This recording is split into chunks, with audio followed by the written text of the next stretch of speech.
క్రీస్తు నామములో అందరూ కూడా ఉన్నారు. అందరూ బాగున్నారు కదా?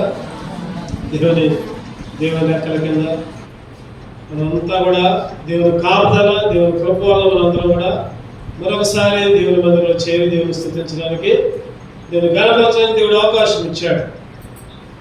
ఈరోజు ఆరాధనలో భాగంగా కీర్తనలు 91 మొదటి నుండి వచ్చాను. బిగ్గరగా చదవండి.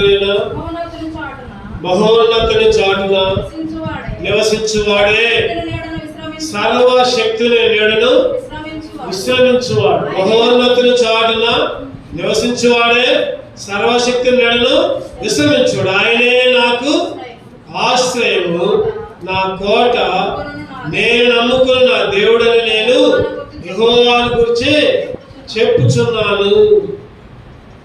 దావీదు అంటున్నాడు కదా, ఎవరైతే దేవుని చాటులో ఉన్నారో, ఎవరైతే దేవుని నీడలో ఉన్నారో వాళ్ళంట గొప్పలంట, వాళ్ళంట గొప్ప గొప్పలంట. దేవుడే ఆశ్రయముగా, దేవుని కోటగా, దేవుడే ఆయన గురించి చెప్పే విధంగా ఈరోజు దేవుని గురించి మనందరం కూడా చెప్పాలి. దేవుని గురించి మనందరం కూడా ప్రకటించాలి. ఆయనే నాకు ఆశ్రయం అని, ఆయనే నాకు కోటని, ఆయన చాటులో నేను ఉన్నానని, ఆయన చాటులో నేను విశ్రమిస్తున్నానని, సర్వశక్తిని నీడలో నేను ఉన్నానని మనందరం కూడా దేవుని ఆరాధించాలి. ఎందుకంటే ఆయన మన చెప్పండి, మన చాటు, మన నీడ, ఆయనే మన నీడ, ఆయన మన ఆశ్రయం, ఆయన మన కోట. బైబిల్లో ఉంది, నా దాగు చోటు నీవే ఉంది బైబిల్. ఈరోజు దేవుని నీడలో ఆశ్రయము ఎట్లా ఉంటుంది? దేవుడు చాటులో, ఆయన చాటులో మనకి ఏమేమి ఇచ్చాడు? ఆయన చాటులో మనకి ఏమేమి ఇచ్చాడు? ఏ విధంగా దేవుని స్తుతించాలి, ఏ విధంగా దేవుని ఆరాధించాలి, ఆయన చాటులో ఏమిచ్చాడు? క్లుప్తంగా కొన్ని విషయాలు చెప్తారండి. కీర్తనలు 32:7 వచ్చింది. కీర్తనలు 32:7 నా దాగు చోటు నీవే, శ్రమలో నుండి నీవు నన్ను రక్షించదవు, విమోచన గాలులతో నీవు నన్ను ఆవరించదవు. నా దాగు చోటు నీవే, ఆయనే దాగు చోటు. అంటే చాటులు, ఏమేమి చాటులు ఉన్నాయో చూస్తున్నాం, ఏమేమి నీడలు ఉన్నాయో చూస్తున్నాం. ఒకటోది ఏమి చాటు అంటే ఆయనే మన దాగు చోటు, ఆయనే, ఆయన దగ్గర మనం దాక్కుంటున్నాం. ఆయనే మన చాటు, ఆయనే మన నీడ. ఒక మాట చెప్పాలంటే ఆయనే మన నీడగా ఉన్నాడు, ఆయనే మన చాటుగా ఉన్నాడు. ఆయన అంటే ఎవరంటే దేవుడే, యేసుక్రీస్తే. ఈరోజు నీకు నాకు ఆయనే ఒక నీడగా ఉన్నాడు. ఒకప్పుడేమో సాతాను నీడగా ఉన్నాడు, ఒకప్పుడేమో సాతాను నీడలో ఉన్నాం మనం, ఒకప్పుడు సాతాను అధికారంలో ఉన్నాం. యెషయా గ్రంథం 26వ అధ్యాయం, యెషయా గ్రంథం 26:13 యెహోవా మా దేవా, నీవు గాక వేరే ప్రభువులు మమ్మును ఏలివి, ఇప్పుడు నిన్ను బట్టి నీ నామమును స్మరింతుము. ప్రభువా, ఒకప్పుడైతే నీవు కాదా మమ్మల్ని ఏలింది. ఎవరు వెళ్ళారు చెప్పండి? ఎవరు వెళ్ళారు? డబ్బు వెళ్ళింది.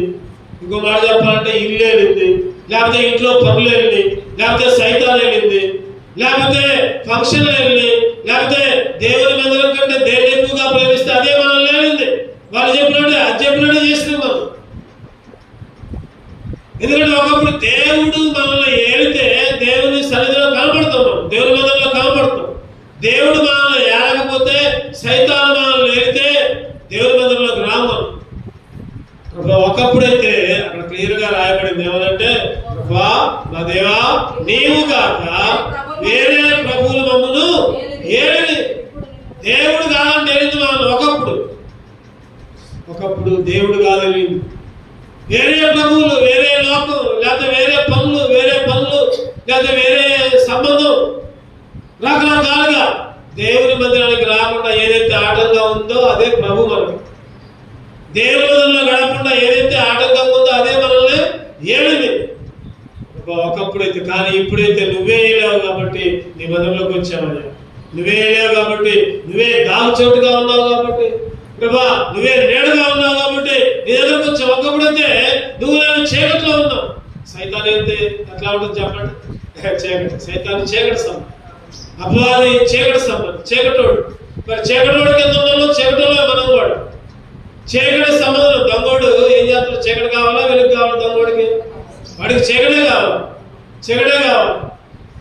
మరి ఆ చీకటిలో ఉండే వాళ్ళందరూ చీకటి మనుషులే. మత్తయి సువార్త 4:16 చూస్తే ఒక చక్కటి మాట ఉంటుంది అక్కడ.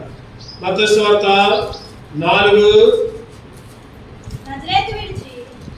చివరి భాగంలో గలిలయలో చీకటిలో కూర్చుని ఉన్న ప్రజలను గొప్ప వెలుగు చూచిరి. మరణ ప్రదేశములను మరణ ఛాయలను కూర్చుని ఉన్న వారికి వెలుగు ఉదయించిన. ఒకప్పుడు చీకటిలో ఉన్నాం, ఒకప్పుడు మరణ ఛాయలో ఉన్నాం, ఒకప్పుడు మరణ ప్రదేశంలో ఉన్నాం. అటువంటి స్థితిలో దేవుడు ఏం చేసిందంటే మన మీద వెలుగిచ్చాడు, వెలుగు కుమరించాడు, వెలుగు చీకటి అంటే ఇష్టం. ఒకప్పుడు చీకటిలో ఉండడానికి, వెలుగులోకి రావడానికి భయపడ్డాం, వెలుగులోకి వస్తే మన పాపాలన్నీ కనపడతాయి. 3 చక్కటి మాట ఉంటుంది, చదవండి. 19 వెలుగులోకి రావడానికే భయపడ్డాం అంట ఒకప్పుడు. 3:19 వెలుగు లోకంలోనికి వచ్చిన కానీ తమ క్రియలు చెడ్డమైనందున మనుషులు వెలుగును ప్రేమించగా చీకటినే ప్రేమించారు. వెలుగుని ప్రేమించట్లా, చీకటినే ప్రేమిస్తున్నారు, చీకటిలోనే ఉంటున్నారు, చీకటి అంటేనే ఇష్టమవుతుంది. ఈరోజు దేవుని మందిరంలోకి చాలా మంది ఎందుకు రాలంటే రావాలని ఉంటుంది కానీ రాలేదు. ఎందుకంటే చీకటి వాళ్ళు లేనిది కాబట్టి. చీకటి నువ్వు దేవుని మందిరంలో పోతే అబద్ధం ఆడవుగా, తాగలేవుగా, లేకపోతే పూర్తి మాటలు మాట్లాడలేవుగా, లేకపోతే అది చేయలేవుగా, ఇది చేయలేవుగా, అందుకనే మందిరానికి రాదు. చీకట్లోనే ఉంటారు వాళ్ళు, చీకట్లోనే ఏర్పడి చేస్తూ ఉంటారు. ఈరోజు చీకటిని ప్రేమించారు కాబట్టి ఇంకొక మాట ఉంది అక్కడ, వెలుగు లోకంలోనికి వచ్చింది కానీ తమ క్రియలు చెడ్డమైనందునంట. పనులు చేసే పనులు చెడ్డవి కాబట్టి మందిరంలో అడుగు పెట్టడానికి ముఖం చాలదు, ముఖం చెల్లదు. ఒక మాట చెప్పాలంటే మందిరంలో అడుగు పెట్టాలంటే మనసు రాదు. నేను పాపిగా, నేను తప్పని చేస్తున్నాను, నేను అది చేస్తున్నాను, నేను ఇది చేస్తున్నాను, నేనంటే మందిరంలోకి ఆత్మ మనసులోకి మందిరంలోకి రాలేదన్నమాట. ఎందుకంటే తమ క్రియలు చెడ్డమైనందున మనుషులు వెలుగును ప్రేమింపగా చీకటినే ప్రేమించారు. మనుషులు వెలుగును ప్రేమింపగా, ఒకప్పుడు నువ్వు నేను కూడా అదే పరిస్థితి. వెలుగంటే ఇష్టం లేదు, చీకటి అంటే చీకటి పనులు అంటే, చెడ్డ పనులు అంటే, చెడ్డ కార్యాలు అంటే, పాపం అంటే, విచారం అంటే, దుర్మార్గత అంటే, మాయ మాటలు అంటే, పూర్తి మాటలు అంటే, ఇవన్నీ మనకి ఇష్టం. వీటిల్లోనే మునిగి తేలుతూ ఉంటున్నాం, బయటికి రాలేకపోతున్నాం. కానీ దేవుడైతే ఆ చీకటి నుంచి బయటికి లాగి ఆ దాగు చోటులోకి తీసుకుని వచ్చాడు. ఆ దాగు చోటు ఆయన రెక్కల కింద తీసుకుని వచ్చాడు. ఇంకో మాట చెప్పండి, కొలస్సీ 1:12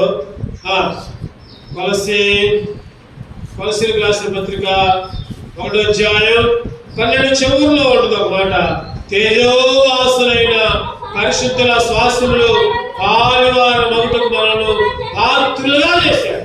దేంట్లో పాత్రలుగా చేశాడు చెప్పండి? తేజోవాసులైన పరిశుద్ధుల శ్వాసములు పాలువారు. ఒకప్పుడు చీకటి వాసమైన సైతాను శ్వాసంలో పాలువారు ఒకప్పుడు. ఇప్పుడైతే తేజోవాసులైన పరిశుద్ధుల శ్వాసములు పాలువారు మగుటకు మనను పాత్రులుగా. ఒకప్పుడు పాత్రత లేదు, అపాత్రులు రాలేదు దగ్గరికి. ఇప్పుడైతే పాత్రులుగా చేసుకున్నాడు. ఆయనకి కృతజ్ఞతాస్తుతులు. మొదటిగా చెప్పండి, ఆయన దాగు చోటు, ఆయనే మన దాగు చోటు. మొదటి నీడ ఎవరంటే ఆయనే, దేవుడే. ఆ దాగు చోటులోకి నడిపించారు, అందుకే దేవుణ్ణి ఆరాధించారు. చూద్దాం. రెండవదిగా కీర్తనలు 27:5. కీర్తనలు 27:5. ఆపత్కాలమున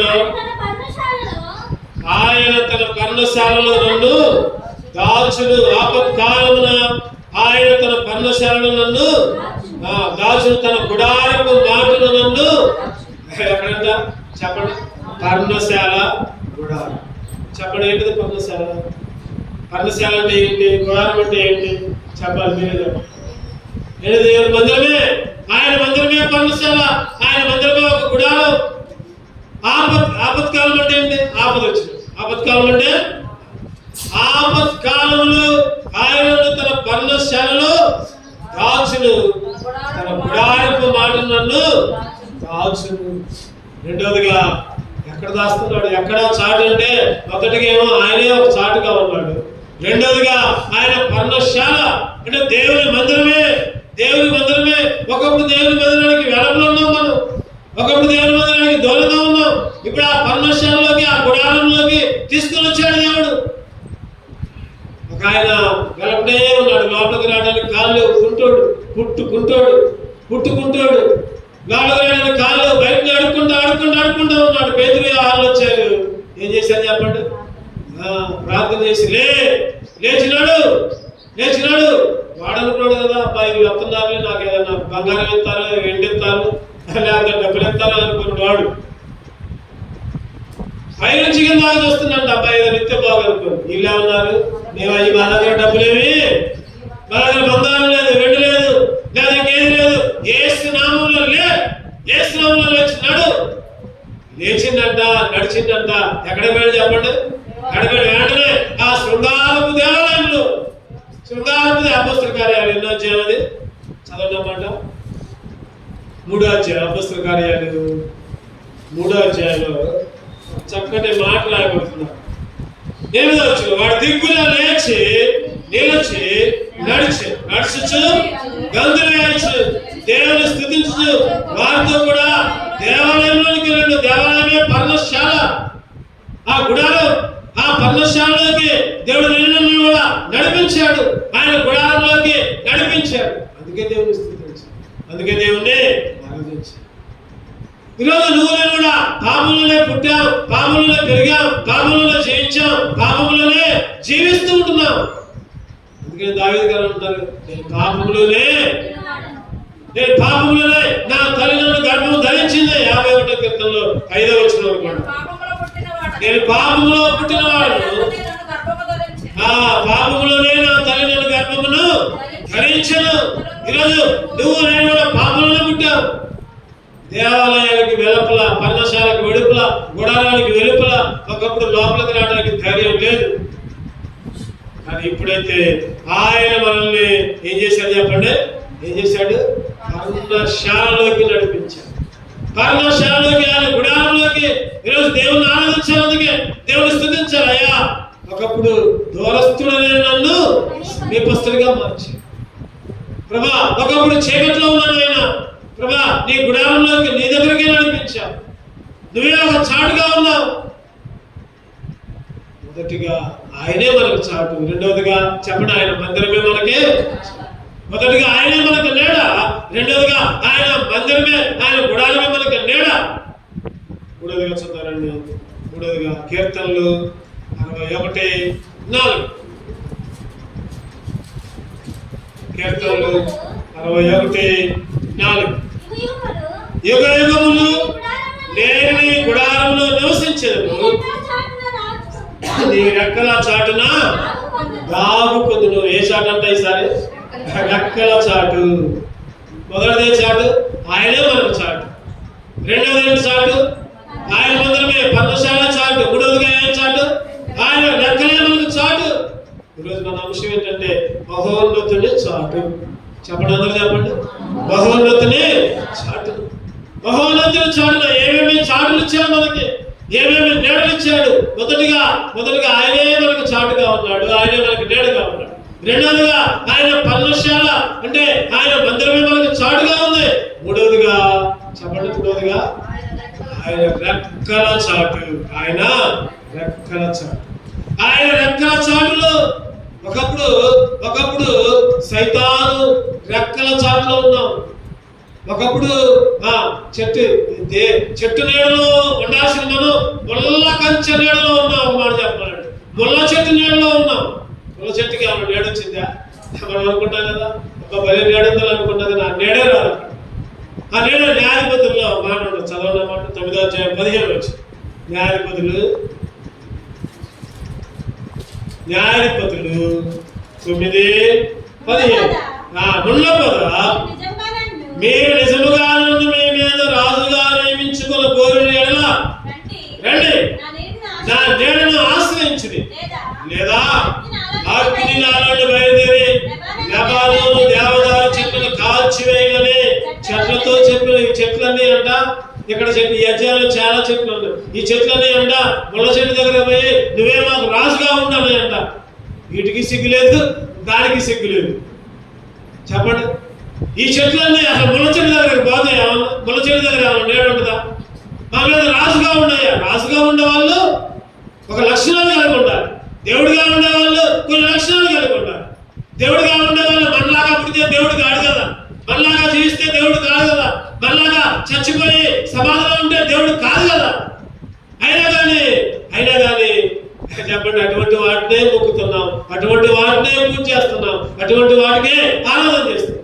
దేవుడిగా ఉండాలంటే పరిశుద్ధంగా పుట్టాలి, పరిశుద్ధంగా జీవించాలి, చనిపోవాలి, తిరిగి లేవాలి. ఈ దేవుడికి లక్షణాలు. ఈ ఉండపోదంట, ఈ చెట్లన్నీ అంట ఏవే చెట్లు, మళ్ళీ మంచి మంచి చెట్లు అయ్యండి, అంజూరపు చెట్లు, తర్వాత ఒలివ చెట్లు, ఇవన్నీ మంచి మంచి చెట్లు అన్నీ పోయి ముళ్ళ చెట్టు దగ్గర పోయి మా మీద రాజుగా ఉండరాదు, నువ్వేమో దేవుడిగా ఉండరాదు, రోజు నిన్ను మొక్కుతాం. ఈరోజు చాలా మంది, ఒకప్పుడు నువ్వు నేను కూడా అంతే చేశాను, ఒకప్పుడు మనం కూడా అంతే చేశాం. ఈరోజు దేవుడు అంటున్నాడు కదా, అయ్యి కాదు, నేనే నిజమైన దేవుణ్ణి, నేనే మార్గాన్ని, నేనే సత్యాన్ని, నేనే జీవాన్ని, నా ద్వారా తప్ప ఎవడు కూడా పరలోక రాజ్యానికి శారడు అరాకండగా చెప్తున్నాడు. ఈ చెట్లన్నీ పోయి ముళ్ళ చెట్టు దగ్గర పోయి నువ్వు మా మీద రాజుగా ఉందంటే అదేమన్నది? రాండి, నా నీళ్ళలోకి రండి, నా నీడ దగ్గర రాకపోతే మిమ్మల్ని కాల్చేస్తా అంటుంది. అంతేనా? చూడండి, అక్కడ మీరు నిజముగా నన్ను మీ మీద రాజుగా నియమించుకున్న కోరేలా రండి, నా నీడను ఆశ్రయించండి, లేదా అగ్ని నాలో నుండి బయలుదేరి అగ్ని వచ్చి కాల్చి వేస్తున్నాడు. ఒకప్పుడు నువ్వు నేను కూడా ఇదే పరిస్థితి. ఆయన నీళ్ళలోకి రావట్లేదు, ఆయన పర్ణశాలలోకి రావట్లేదు, ఆయన రెక్కల కిందకి రావట్లా, ముళ్ళ చెట్టు దగ్గరికి, సైతాన్ దగ్గరికి, లేదా ఇంకెక్కడికో చాటుకు పోతున్నాం, నాశనం అయితే. నేనైతే నీ రెక్కల చాటుకు వచ్చే ప్రభా ఇచ్చాను. ఆ రోజు ఆదాం కూడా సాటుకు పోయాడు. ఎక్కడ ఏ సాటుకు పోయాడు చెప్పండి? చెట్ల సాటులోకి పోయాడు. తినొద్దన్న పండు తిన్నాడు. తిన్న తర్వాత ఏమొచ్చింది? తిన్న తర్వాత అయ్యో నాకు బట్టలు లేవే, ఈ లోకపు కళ్ళు వచ్చినాయి, ఆత్మీయ కళ్ళు పోయింది. దేవుడు వచ్చి ఆదాము ఎక్కడ నేను చెట్ల సాటులో ఉన్నానయ్యా. దేవుడు సృష్టి చెట్టు, ఆ చెట్టు చాటు కూడా దేవుడి చాటులో రాట్లా. ఈరోజు చాలా మంది చెట్ల చాటులో, పుట్ట చాటుల్లో, లేకపోతే ఆ బొమ్మల చాటుల్లో, రాళ్ళ చాటుల్లోకి. ఈరోజు నువ్వు నేనైతే దేవుడు మనకు గొప్ప ధైర్యం ఇచ్చాడు, గొప్ప నిజమైన దేవుడి దగ్గరికి వచ్చాం, నిజమైన దేవుని ఆశ్రయానికి వచ్చాం, నిజమైన దేవుని చాటులోకి వచ్చాం.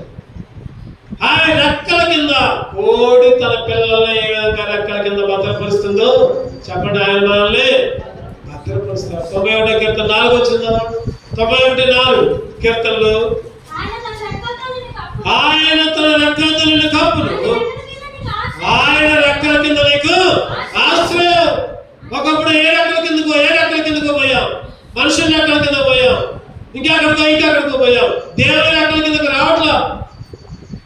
ఆయన రెక్కల కింద నీకు ఆశ్రయం కలుగును, ఆయన రెక్కలతో నిన్ను, నీ రెక్కలే నాకు ఒక ఆశ్రయం అయ్యా ప్రభా. నీ రెక్కల కాపులలో, నీ రెక్కల కప్పు కిందకే ప్రభా, నీ రెక్కల చాటులోకి నన్ను నడిపించావు. అందుకే నేను స్తుతిస్తున్నా, అందుకే నిన్ను ఆరాధిస్తున్నా. ఈరోజు దేవుడే మనకే చాటు, రెండోది ఆయన మందిరమే మనకే చాటు, మూడోది ఆయన రెక్కలే మనకే చాటు. చూద్దాం, నాలుగోదిగా చూద్దామండి. సామెతలు 18:10. సామెతలు 18:10. యెహోవా నామము బలమైన దుర్గము, నీతిమంతుడు అందులోనికి పరిగెత్తే సురక్షితముగా ఉండును. నీతిమంతుడు అందులోకి పరిగెత్తే సురక్షితంగా యెహోవా నామమంట చెప్పండి బలమైన దుర్గము అంటే చాటు. ఆయన నామమే, ఆయన పేరే ఒక చాటు. నాలుగోదిగా చెప్పండి చాట్లు ఏమి ఉన్నాయి ఇప్పుడు? చాట్లు నీడలు 91:1 వచ్చిన మహోన్నతుని చాటున నివసించేవాడే, ఆయన నీడలు విశ్రమించేవాడే, సర్వశక్తులు నీడన. ఏంటిది ఒకటోది చెప్పండి? ఒకటోది ఆయనే మనకి చాటు, ఆయన మనకి నీడ.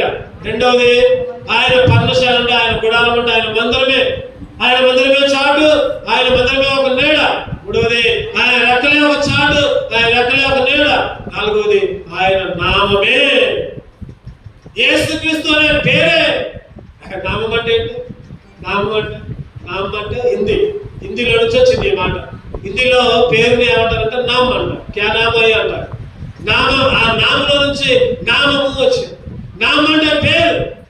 ఈరోజు ఏ పేరు అంటే యేసుక్రీస్తు అనే పేరే ఒక చాటు మనకి, దేవుడు అనే పేరే ఒక నీడ మనకి. ఆ పరిశుద్ధ నామం కిందకు వచ్చాం, ఆ గొప్ప నామం కిందకు వచ్చాం, శక్తి గల నామం కిందకు వచ్చాం. యేసయ్య నామములో శక్తి ఉన్నదయ్యా, శ్రీ యేసయ్య నామములో శక్తి ఉన్నదయ్యా. నమ్మితే చాలు నీవు పొందుకుంటావు శక్తిని, నమ్మితే చాలు నీవు పొందుకుంటావు శక్తిని. యేసయ్య నామములో శక్తి ఉన్నదయ్యా, శ్రీ యేసయ్య నామములో శక్తి ఉన్నదయ్యా.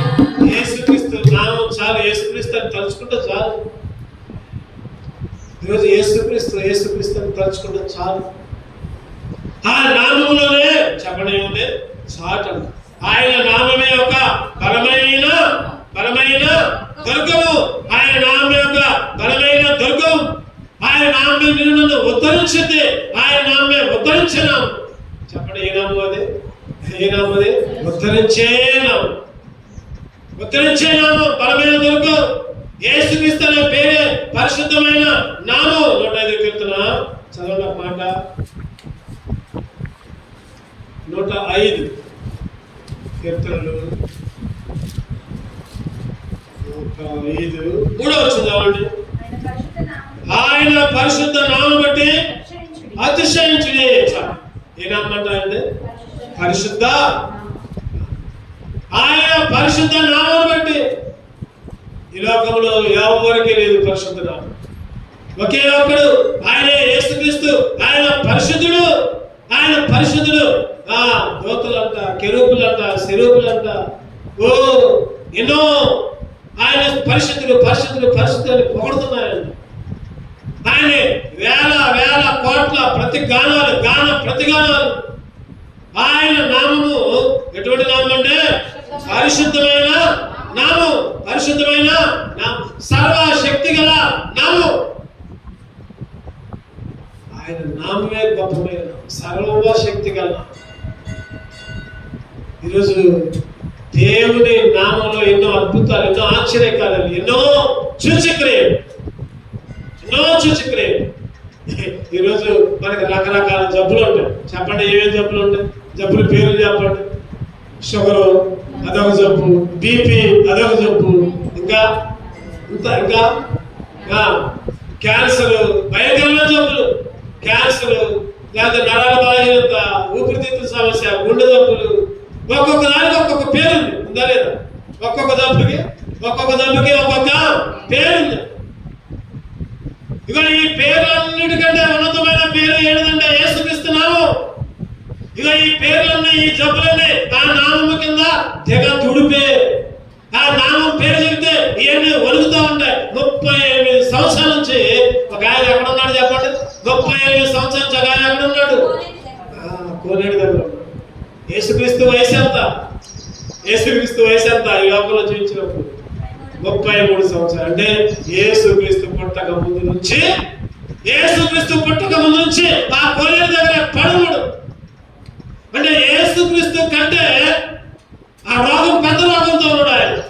యేసుక్రీస్తు పుట్టక కంటే యేసుక్రీస్తు పుట్టక ముందు నుంచే 38 సంవత్సరాల నుంచి పడి ఉన్నాడు. అంటే ఆ రోగం యేసుక్రీస్తు కంటే పెద్దది వయసులో.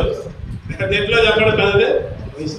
యేసుక్రీస్తు 38 సంవత్సరాలు అంటే యేసుక్రీస్తు లోకంలో జీవించినప్పుడు 33 మరి 33 అంటే యేసుక్రీస్తు పుట్టక ముందు నుంచి కూడా రోగంతోనే కోనేరు దగ్గర పడి ఉంటే ఆ రోగం కూడా వయసు పెద్దదైనా సరే యేసుక్రీస్తు దగ్గర చెప్పడం ఏమైపోయింది, దెబ్బకి దిగ్గున లేచి పరిపెత్తుకొని నడిచిపోయాడు. 35 సంవత్సరాల నుంచి లేవాలా.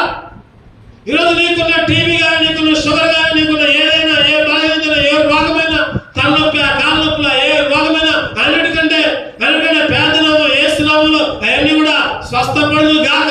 ఆమె చెప్పడం ఈరోజు ఎటువంటి పరిస్థితి అయినా సరే, ఎటువంటి సమస్య అయినా వాటన్నిటికంటే గొప్పవాడు మన దేవుడు.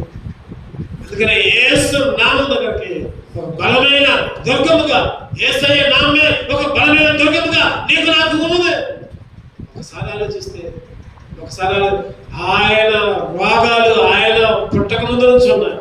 ఆయన పుట్టిన తర్వాత కుంటోళ్ళకి గుడ్డోళ్ళకి చచ్చిపోయిన వాళ్ళని, రక్తస్రావం కుష్ఠరోగుల్ని, ఊచ చేయగల వాళ్ళని ఎన్నో స్వస్థతలు. అందుకనే యేసు నామములో శక్తి, యేసు నామే ఒక బలమైన దుర్గం, బలమైన ఆయన నామమే ఒక చాటు నీకు నాకు, ఆయన నామమే నీకు నాకు ఒక నీడ. అందుకనే ఉన్నాడు. ఏమేమి చాటులు వచ్చినా చెప్పండి. మహోన్నతుని చాటున నివసించేవాడే, సర్వశక్తిని నీడన విశ్రమించేవాడు. ఏమేమి చాటులు వచ్చినా మొదటిగా ఆయనే ఒక చాటు, ఆయనే ఒక నీడ. రెండవదిగా ఆయన మందిరమే ఒక చాటు, ఆయన మందిరమే ఒక నీడ. మూడవదిగా ఆయన రెక్కలే చాటు, ఆయన రెక్కలే నీడ. నాలుగవదిగా ఆయన నామమే చాటు, ఆయన నామమే నీడ. చివరిగా ఇంకొకటి చూసుకో. ఐదవదిగా కీర్తనలు 105:39. కీర్తనలు 105. వారికి చాటుగా ఉండుటకై ఆయన మేఘములను ఏం చేసినాడు చెప్పండి. వారికి చాటుగా ఉండడానికి. ఈరోజు మన అంశం చాటు, మహోన్నతుని చాటు. మహోన్నతుని చాటులు ఏమేమి చాటు ఉన్నాయి మనకి, నీకు నాకు ఏమేమి చాటు. ఒకప్పుడు సైతాను నీడలు, సైతాను చాటులు, వేరే ప్రభువులు మనల్ని ఏరే స్థితిలో ఈరోజు నువ్వు నేను జీవిస్తుంటే ఇక్కడ ఏం చాటు అంట, వారికి చాటుగా ఉన్నట్టుకై ఆయన మేఘమును కల్పించను, రాత్రి వెలిగించుటకై అగ్నిని కలుగజేసాను, రాత్రి వెలిగించుటకై అగ్ని. అందుకని ఒక పాట కూడా ఏం పాటది, పగటిలో మేఘస్తంభం అంట, రాత్రిలో అగ్నిస్తంభం. పగటిలోనే మేఘస్తంభం, రాత్రిలోనేమో ఆయన చాటు. ఏమిచ్చాడు? మేఘాలే. వారికి చాటుగా ఉన్నట్టుకై ఆయన మేఘములను కల్పించి. నిర్గమకాండం 15:19 చదివితే, నిర్గమకాండం చదవన మాట, చక్కటి మాట్లాడారు. నిర్గమకాండం 15:19.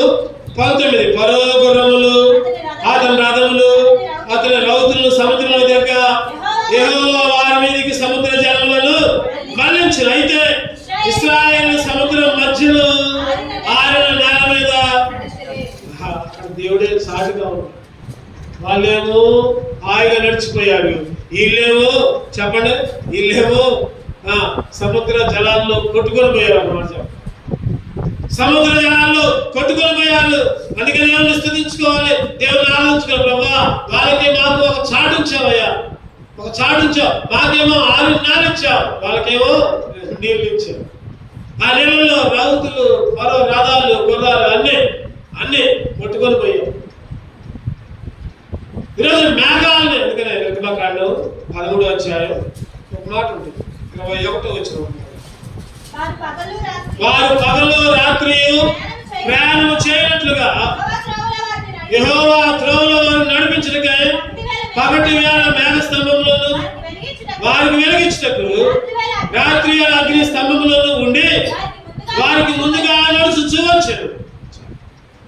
పగటి వేళ మేఘస్తంభం, రాత్రి వేళ అగ్నిస్తంభం.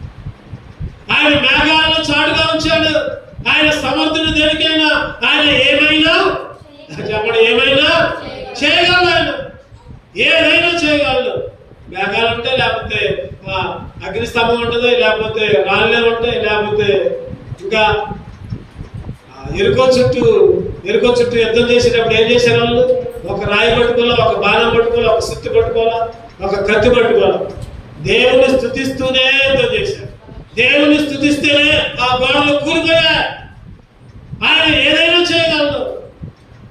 ఈరోజు నీకు నాకు చాటుగా ఏమొచ్చారంటే మేఘాలనే వచ్చారు. గొప్పదేవా, సైతాను నుంచి విడిపించకుండా, ప్రభా సైతాను నోట్లో పడకుండా, సైతాను వెంగకుండా, ప్రభా ఈరోజు నువ్వు కూడా నాకు కూడా చాటుగా, నువ్వే నాకు చాటుగా వచ్చావు. నీ మందిరమే నాకు చాటు వచ్చింది, నీ రెక్కలే నాకు చాటుగా వచ్చా, నీ నామమే నాకు చాటుగా వచ్చా, ప్రభా నువ్వు ఇచ్చిన మేఘాలే నాకు చాటుగా వచ్చా. ఒకసారంట ఒక కొడుకు, ఆ కొడుకు బైరాగ్గా తిరుగుతున్నాడు. పిచ్చి చుట్టూ, సింపిరి బట్టలు, కష్టపడుతున్నాడు, పనికిపోతున్నాడు, తాగుతున్నాడు, చిన్న బుద్ధి తాగుతున్నాడు, తాగుకుంటా పని చేసుకుంటా వాళ్ళ అమ్మని తిడతా ఉన్నాడు. వాళ్ళ అమ్మని ఒకటే తిరుగుతాడ, కూతురు లేకలేని కూతురుతో. ఎక్కడ చచ్చిందో అది, ఎక్కడుందో అది, ఎవరి దగ్గర ఉందో అది, నన్ను గనదే పడేసింది, పోయింది. ప్రతిరోజు వాళ్ళ అమ్మని తిడతాను, తిడుతూనే ఉంటున్నాడంట. పని చేయడం, తాగడం, వాళ్ళ అమ్మని తిట్టేవాడు.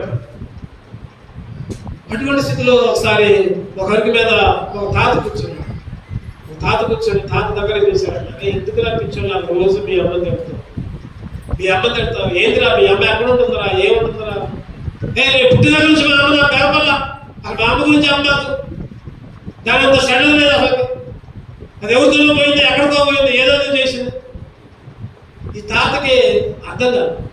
అరే ఎందుకు ఎక్కడ తిడతా, అసలు మీ ఇల్లు ఎక్కడ చెప్పు, ఒకసారి మీ ఇల్లు ఎక్కడ చెప్పు అంటే చూపించాడు. ఆ మూలంలో ఉంది, అదే మా గోడలు సరిగా లేవు, కాలిపోయిన గోడలు ఉన్నాక ఆ గోడల్లో ఆ పైన కప్పు ఉంది చూసాము, సగం ఖాళీ సగం ఉంది, దాంట్లో నేను ఉంటున్నాను, దాంట్లో తింటున్నాను, దాంట్లో దాక్కుతున్నాను, అదే మా ఇల్లు. అరే అదే మీ ఇల్లు, ఇప్పుడు దాకా నాకు తెలియదా?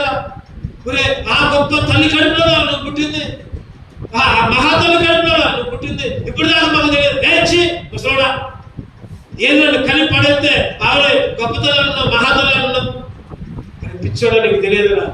చిన్నప్పుడు ఆ పాక గుడిసెలో నువ్వు చిన్నోడుగా ఉయ్యాలతో ఊగించుకుంటా ఒకసారి మీ అమ్మ పాలకని బయటకు పోయిందిరా, పాలాటాలకని బయటకు పోయింది. లోపల ఉయ్యాల్లో ఊపుతున్నావు, అంతలోకి ఎట్లా అంటొచ్చిందో ఏదో ఇల్లు మొత్తం గుడిసె మొత్తం తగలబడిందిరా. ఆ తగలబడిన స్థితిలో మీ అమ్మ అంతలోకి వచ్చి కేకలేసిందిరా. చుట్టుపక్కల అందరూ పోగయ్యారు. ఎవరు కూడా నిన్ను బయటికి తీసుకుని రాలేదురా, ఎవరు కూడా నిన్ను కాపాడలేదురా. అరే మీ అమ్మ అందరు కాళ్ళ మీద పడిందిరా, అయ్యా మా అబ్బాయి కూడా అయ్యా కాపాడే, అందరు కాళ్ళ మీద పడిందిరా, ఎవరు కూడా నిన్ను కాపాడలేదురా. చివరికి మీ అమ్మాయి లోపలికి వెళ్ళిందిరా, తలుపు దోసుకుని లోపలికి వెళ్ళిందిరా. ఉయ్యాల్లో నిన్ను ఎత్తుకొని కొంగు చాట్లు పెట్టుకొని తీసుకొని వస్తుంటే పైనుంచి ఒక గడ కాలి మీద పడ్డదిరా. మీ అమ్మ చచ్చిపోయిందిరా. మీ అమ్మ చచ్చిపోయిందిరా. అంతలోకి మేమందరం వచ్చాం, లోపలికి వచ్చాం. మీ అమ్మని అట్లే పట్టుకున్న నిన్ను కూడా బయటకు తీసుకుని వచ్చావు. నిన్నైతే కాపాడు, కానీ మీ అమ్మనే కాపాడలేకపోయింది. కానీ ఆ గొప్ప తల్లి నీకోసం ప్రాణం ఇచ్చింది, నీకోసం ప్రాణం పెట్టిందిరా. అసలు చెప్తుంటే వాడికి కళ్ళమాట నీళ్ళే. అంత గొప్ప తల్లినా నేను ఇన్ని రోజులు నేను దూషించింది మా అమ్మనే. అటువంటి నా కొరకు చనిపోయిన ఆ తల్లిని నేను తిట్టింది. అరే నాకు ఒక నీడగా ఉంది, నన్ను కొంగులో భద్రం చేసింది. తాత ఇప్పుడు దాకా నువ్వు నాకు ఎందుకు చెప్పరా? నా అమ్మది కాదు తప్పు, నీదే తప్పు తాత, నాదేదో తప్పు, నాకు తెలియదు కదా. మరి ఈ సమాధానం చెప్పాలి కదా, ఈ సమాధానం చెప్పాలి. ఈరోజు నువ్వు నేను కూడా దేవుని గురించి చింతలకు చెప్పట్లేదు. దేవుని గురించి మనల్ని రక్షించి కాపాడి భద్రపరిచి ఆయన శిలువలో రక్తాన్ని కార్చి ఆయన నీడలో ఉంచి నేను భద్రపరిచి నీకు నా కొరకు తన ప్రాణం పెట్టి మనం బ్రతికిస్తే దేవుడుంటే నాకు కనబడదు, దేవుడు లేడని చెప్పుకుంటూ ఎన్నోసార్లు ఎంతోమంది తిరుగుకుంటూ ఉంటుంటే స్వార్థ ప్రకటించలేకపోతున్నాం తెలిసి కూడా. ఈరోజు ఆ తల్లి ఎవరో కాదు, దేవుడే తల్లిగా వచ్చాడు.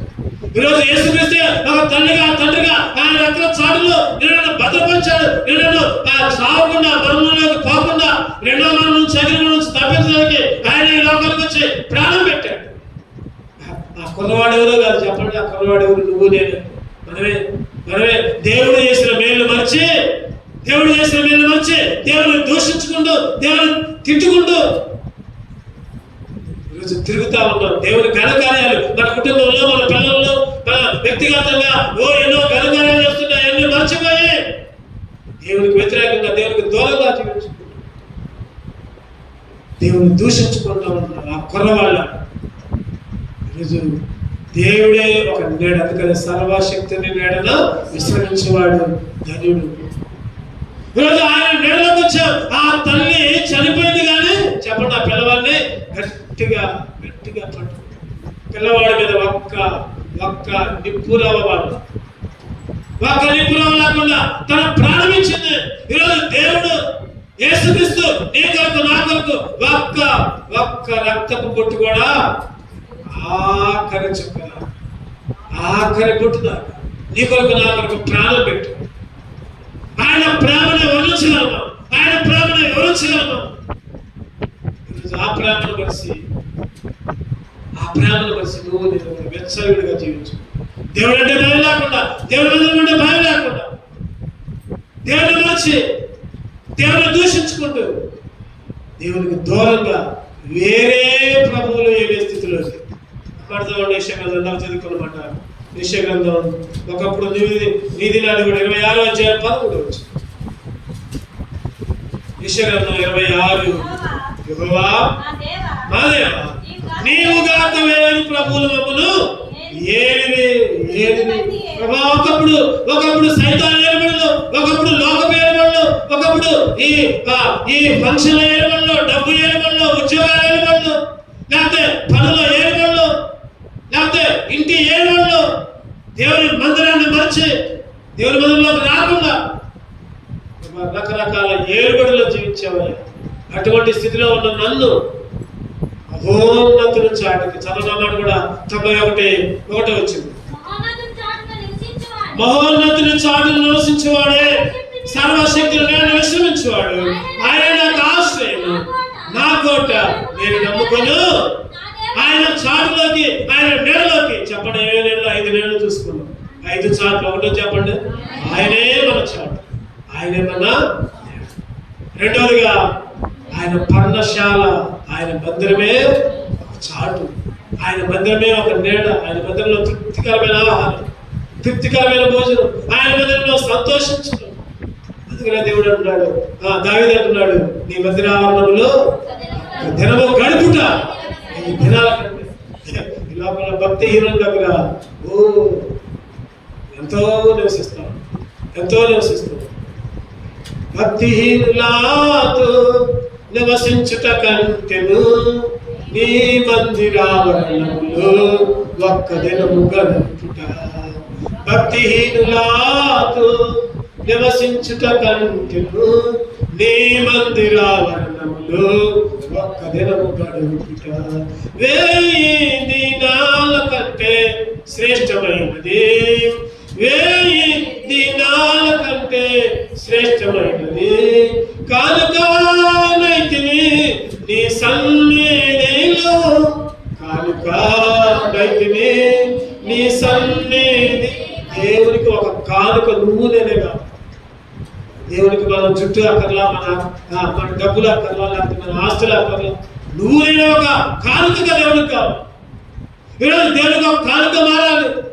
ఆయన మందిరాలలో ఒక, ఆయన పర్ణశాలే, ఆయన మందిరమే మనకు ఒక, ఆయన రెక్కలే ఒక చాటు. 4వదిగా చెప్పండి, ఏది చాటు? ఆయన నామమే ఒక బలమైన. చివరిగా మేఘాలు. 1లో మేఘస్తంభం నాకు చాటుగా, నాకు నీడగా ఉన్నా. ఏమిచ్చి నేను స్థితించు, ఏమిచ్చి నేను కనపరచు. ప్రభు, నీ ప్రాణాన్ని పెట్టి, నీ సర్వస్వాన్ని అప్పగించి నిన్నువే సమర్పించుకో. నా కొరకు బలి అయి తిరిగి లేచావయ్యా. అందుకే నేను స్థుతిస్తున్నాను, అందుకే నేను గర్విస్తున్నాను. అటువంటి ఆరాధన చేసే బిడ్డలకు దేవుడు మనల్ని సిద్ధపరచును గాక. 245 పాట.